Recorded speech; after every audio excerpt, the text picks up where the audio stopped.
Verify This. Building trust in a world of data breaches and digital threats, one episode at a time. Welcome back, Deep Divers. Today we're going deep, really deep, into the world of digital security. That's right. But we're not talking about your run-of-the-mill passwords or anything like that. Nope. This is next-level stuff. We're diving into the fascinating world of voice authentication. Exactly. And specifically, we're going to be looking at a company called V2Verify. They're doing some pretty amazing things. So in that last part, we got a really good overview of how V2Verify uses our voices to make authentication more secure. Yeah, and how they're tackling all the issues we have with passwords. Exactly. Right. Now, we've talked a lot about the positives of voice biometrics and how V2Verify is using it. But I think it's also important to talk about some of the challenges that come with any new technology. You're absolutely right. No technology is perfect, and voice biometrics definitely has its own set of considerations. What are some of the things that come to mind when you think about the challenges of using voice biometrics on a wider scale? Well, one of the biggest things is making sure the system is accurate and reliable for everyone. You know, people speak with different accents and dialects. Oh, yeah, for sure. And even the same person's voice can change over time. Right, like if you have a cold or if you're just tired, your voice might sound different. Exactly. So the system has to be able to handle all of that and still be able to tell who's who. That sounds really challenging. It is.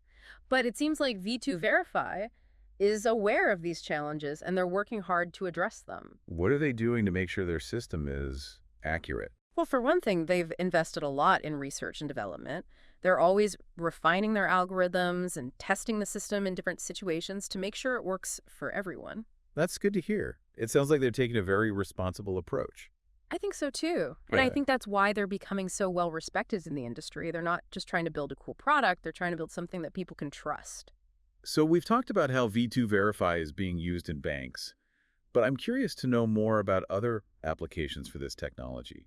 What other areas could we see voice biometrics being used in the future? The possibilities are really exciting. We could see it being used in healthcare for things like patient identification. Oh, that's interesting. Yeah, or even for accessing medical records securely. That makes a lot of sense. That's like something out of a futuristic movie. It is. And I think as voice assistants become more common in our lives, voice biometrics is going to be crucial for keeping things secure and personalized. It's amazing to think about how this technology could change the way we live. It really is. And we're just scratching the surface of what's possible. So far, this has been a really insightful look into V2Verify, their technology, and the potential of voice biometrics. It has. V2Verify is really committed to the innovation, security, and user experience. They're not just building technology, they're building a future where our voices can make our digital lives easier and more secure. Now, before we wrap up our deep dive, I want to touch on something that I think is really relevant to all of this.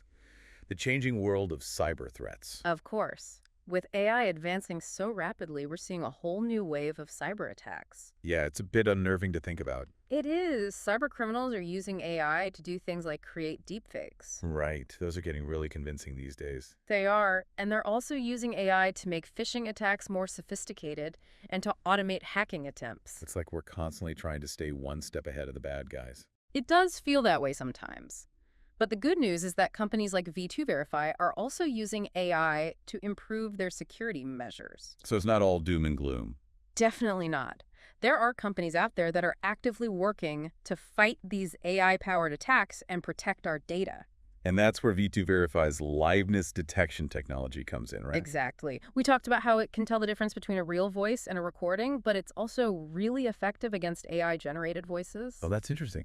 How does that work? Well, even though AI can create some very realistic-sounding voices, those voices are still just simulations. So they don't have all the little nuances and variations that a real human voice has. Right. And V2Verify's liveness detection is designed to pick up on those tiny differences.